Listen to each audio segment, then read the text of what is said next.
성부와 성자와 성령의 이름으로 말씀드립니다. 우리 서로 인사합시다. 당신 때문에 살맛이 납니다. 시작. 우리 앞뒤 분들에게도 인사합시다. 당신 때문에 살맛이 납니다. 시작.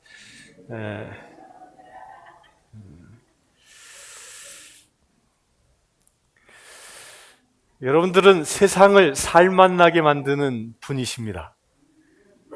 아멘이십니까? 여러분들은 세상의 어둠을 밝히는 빛이십니다. 이것을 믿으십니까? 여러분들 때문에 이곳이 살맛나는 세상 되시기를 주의 이름으로 축원합니다. 여러분들 때문에 어둠이 물러가고 빛의 세상 되기를 축원합니다. 오늘 본문은 기독교인이라면 세상을 어떻게 살아야 하는지를 가르쳐주고 있습니다. 너희는 세상의 소금이요 세상의 빛이라 말씀하고 있습니다. 이 말씀은 기독교인의 정체성을 말하고 있는 것입니다. 사랑하는 성도 여러분, 여러분은 기독교인입니다. 그렇다면 오늘 말씀을 통해서 하나님이 원하시는 나의 모습이 무엇인지를 깨달으시길 축원합니다. 내가 누구인가를 발견하시기를 축원합니다. 나는 누구일까요? 첫째로 우리는 세상 속에 살아가는 사람입니다. 기독교인이라 해서 세상과 구별되지 않습니다. 기독교인은 세상으로부터 벗어난 고립된 삶을 사는 존재가 아닙니다. 불교의 사원은 세상으로부터 벗어나 산중에 사찰을 짓습니다. 그러나 기독교의 교회는 세상 한가운데 교회를 세웁니다. 이것은 기독교인은 죄 많고 문제 많은 이 세상 속에 적극적으로 뛰어들어가 관계를 맺으며 사는 존재라는 것입니다. 오늘 말씀 13절에 너희는 이 세상의 소금이니 라고 말씀하시고 너희는 이 세상의 빛이라고 말씀하십니다. 이 말씀은 기독교인의 현주소는 우리가 살고 있는 현실 세계임을 말씀하고 있는 것입니다. 이것은 마치 바닷물 속에 물고기가 사는 것과 같습니다. 물고기는 바다를 떠나서는 살 수 없습니다. 물고기가 바다를 떠나는 순간 누군가의 식탁에 오르게 될 것입니다. 그러나 놀라운 것은 물고기가 짠 바닷물 속에서 살지만 결코 짜지 않다는 것입니다. 물고기가 살아있을 때는 바닷물에 절여지지 않습니다. 그러나 물고기가 죽게 되면 짠 소금기가 물고기의 몸에 스며들어 절여지게 됩니다. 짜디 짠 젓갈이 되고 맙니다. 세상의 소금이란 말은 썩고 부패한 세상을 살맛나게 만드는 존재가 기독교인이라는 것입니다. 세상의 빛이라는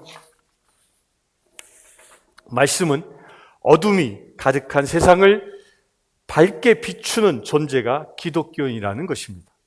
죄악이 가득한 세상에서 살아가는 기독교인은 바닷물에 절여지지 않고 바다를 생명이 넘치는 바다 되게 하는 물고기와 같은 존재라는 것입니다. 사랑하는 성도 여러분, 여러분은 세상을 하나님의 생명이 가득한 것으로 만들어가고 계십니까? 아니면 세상에 찌들어 살고 계십니까?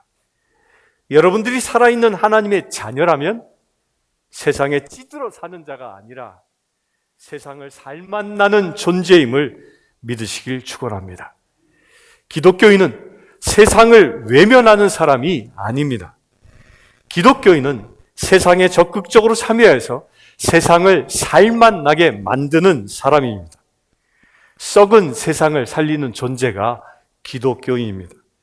슬픈 사람에게 기쁨을 주는 존재가 기독교인입니다.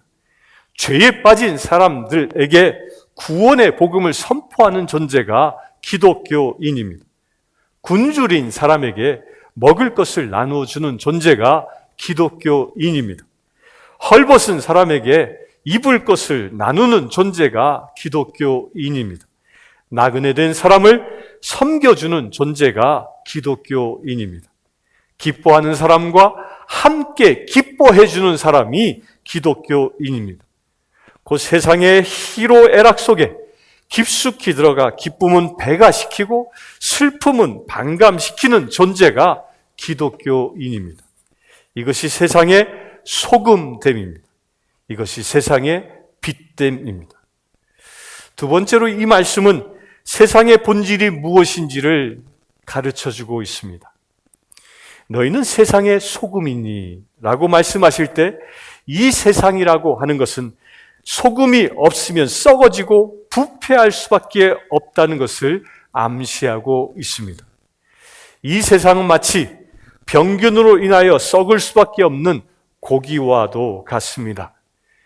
세상의 속성은 죄로 인하여 타락하고 악할 수밖에 없는 것입니다. 한때 세상은 낙관론적으로 보던 때가 있었습니다. 그리하여 세상은 교육을 통해서 세상을 변화시킬 수 있다고 믿던 시기가 있었습니다. 제도를 바꾸고 환경을 바꾸면 세상은 밝아질 것이라고 믿던 시기가 있었습니다. 하나님과는 관계없이도 인간 스스로 선한 노력을 하면 살맛 나는 세상을 만들 수 있다고 믿던 시기가 있었습니다.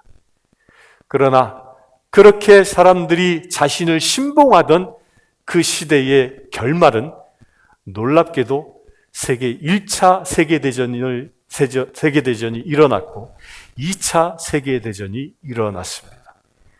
그들은 스스로 세상을 변화시킬 수 있다라고 믿었지만 그 결과는 끔찍한 전쟁을 온 세계에 일으키고 만 것입니다. 죄인인 인간이 만드는 역사는 죄인의 역사일 수밖에 없습니다. 그러므로 죄인들이 세상을 살맛 나는 곳으로 만드는 것이 아니라 거듭난 하나님의 자녀들이 세상을 살맛 나는 세상으로 만드는 것입니다. 죄악이 가득한 세상을 정결한 세상으로 만드는 존재가 우리 기독교인입니다. 이것이 소금의 역할입니다. 세 번째로 이 말씀은 우리에게 기독교인으로서의 역할이 주어졌음을 말씀하고 있습니다.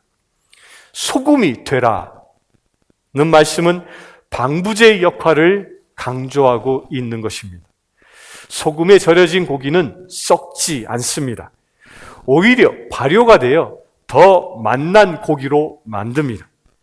대부분의 기독교인들은 세상 사람들과 다르게 살아야 된다는 부담감을 가지고 살아갑니다. 그래서 그래서 썩어가는 세상에서 부정도 못하고 긍정도 못하고 살아가고 있는 사람들이 대부분입니다. 또 어떤 이는 세상에서는 세상 법대로 살고 교회에 와서는 신앙인의 방법대로 살려고 합니다. 이런 사고방식으로 사는 기독교인은 그 수가 아무리 많아도 세상을 변화시킬 수 없습니다.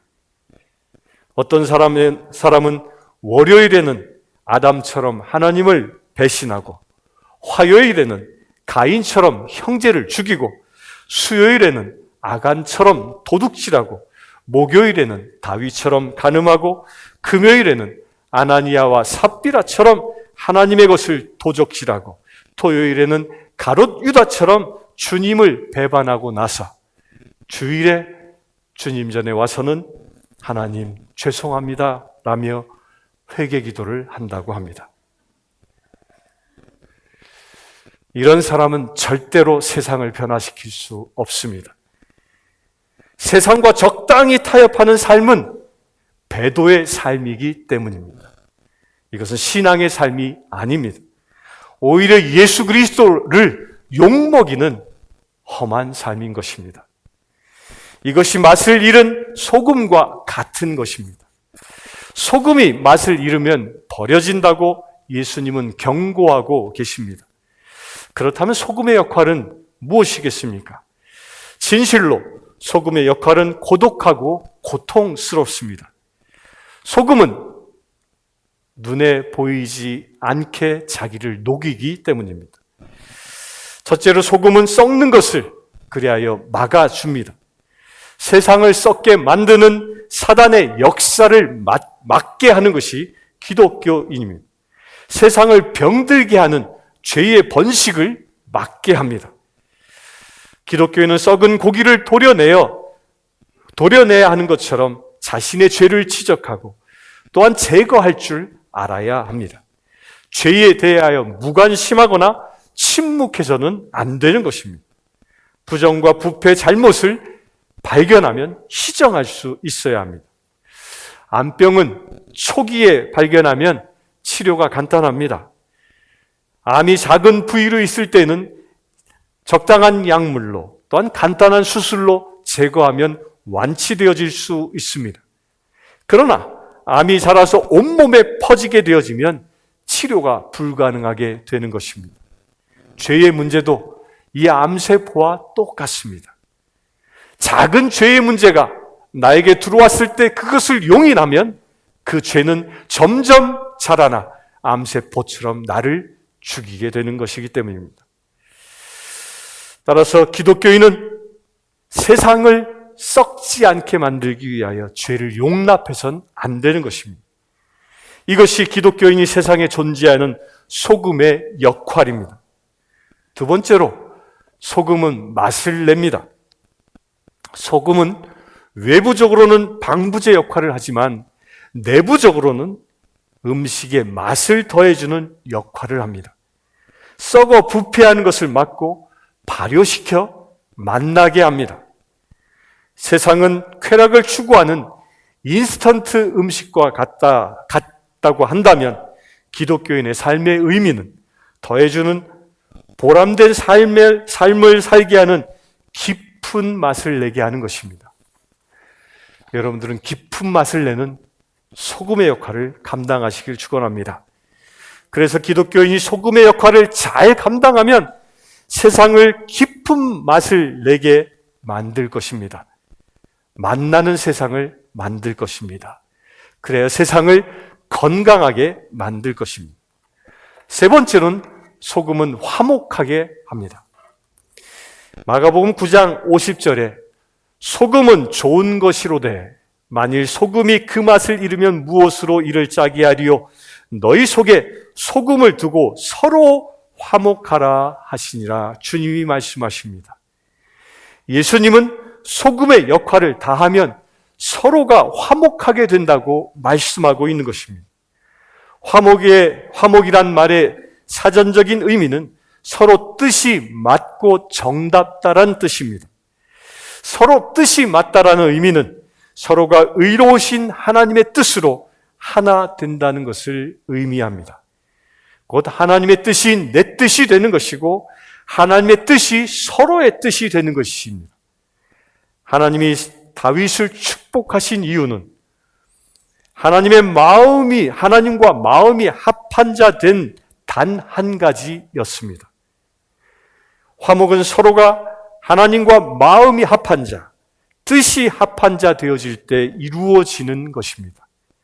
또한 화목은 정다움을 일구어냅니다. 정다움이란 무엇입니까? 정다움이란 단순히 사랑하는 것만이 아닙니다. 따뜻함이 있다는 말입니다. 포근함이 있다는 말입니다. 소금의 역할을 감당하는 기독교인이라면 쌀쌀함이 아니라 따뜻함을 주는 존재입니다. 소금의 역할을 감당하는 기독교인이라면 까칠함이 아니라 포근함을 주는 존재입니다. 교회가 사람이 없어서 일을 못하는 것이 아닙니다. 진정으로 헌신되고 화목해하는 한 사람이 없어서 예수님은 눈물을 흘리고 계시는 것입니다. 우리 주님은 우리를 화목해하는 사람 되라 말씀하십니다. 하나님과 뜻을 합한 자 되라고 말씀하십니다. 정다움을 주는 자 되라고 말씀하십니다. 여기에 도전 받으시길 축원합니다. 골로새서 4장 6절에 보면 너희 말을 항상 은혜 가운데서 소금으로 맛을 냄과 같이 하라. 그리하면 각 사람에게 마땅히 대답할 것을 알리라고 말씀하십니다. 소금의 맛은 우리의 말에 있음을 가르쳐주고 있습니다. 여러분들은 어떤 말을 하고 있습니까? 말에는 사람을 살리는 말이 있고 사람을 죽이는 말이 있습니다. 입을 열면 사람을 어렵게 하고 상처 주어 영혼을 죽이는 말을 하십니까? 아니면 입을 열면 사람을 화목하게 하고 살만 나게 만드는 말을 하고 계십니까? 사탄은 세상을 저주하여 병들고 썩게 하여 죽음으로 몰아가지만 하나님은 사랑하고 축복하시어 생기가 넘치는 세상을 만드십니다. 그 단서는 여러분들의 입술에 달려 있습니다. 사랑하는 성도 여러분, 여러분의 새치혈을 누구에게 맡기길 원하십니까? 여러분들의 새치혈가 사탄에게 맡겨진다면 저주와 비방과 험담과 낙심의 말을 쏟아낼 것입니다. 그러나 여러분의 새치혈가 하나님께 맡겨진다면 용서와 칭찬과 사랑과 축복의 말씀들이 선포되어질 것입니다. 교회는 모든 기독교인들이 소금처럼 살 수 있도록 하나님의 말씀으로 거듭나게 하는 곳입니다. 교회는 그리하여 훈련하여 우리의 혀가 하나님의 말씀을 선포하도록 세우는 곳입니다. 그래서 교회에서 성경 공부도 하는 것입니다. 교회에서 제자 훈련도 하는 것입니다. 이것 때문에 교회에서 기도 운동도 하는 것입니다. 교회에서 그래서 예배도 드리는 것입니다. 교회에서 그래서 선교도 하는 것입니다. 이런 사역을 통해서 우리의 새치혀가 하나님께 쓰임받도록 변화되는 것입니다. 오늘 본문 13절에는 우리에게 마지막 경고를 해주고 계십니다. 너희는 세상의 소금이니 소금이 만일 그 맛을 잃으면 무엇으로 짜게 하리요? 후에는 아무 쓸데없어 다만 밖에 버려져 사람에게 밟힐 뿐이니라. 소금이 맛을 잃으면 버려져 사람에게 밟힐 뿐이라고 경고하십니다. 그러나 16절에 보면 그들로 너희 착한 행실을 보고 하늘에 계신 아버지께 영광을 돌리게 하라고 말씀하십니다. 사랑하는 성도 여러분, 여러분은 버려진 소금과 같은 인생이 되시려십니까? 아니면 하나님께 영광을 돌리는 인생이 되시렵니까? 이 시간 함께 기도하겠습니다. 주 아버지 하나님, 두렵고 떨리는 마음으로 이 시간 주님께 기도하길 원합니다.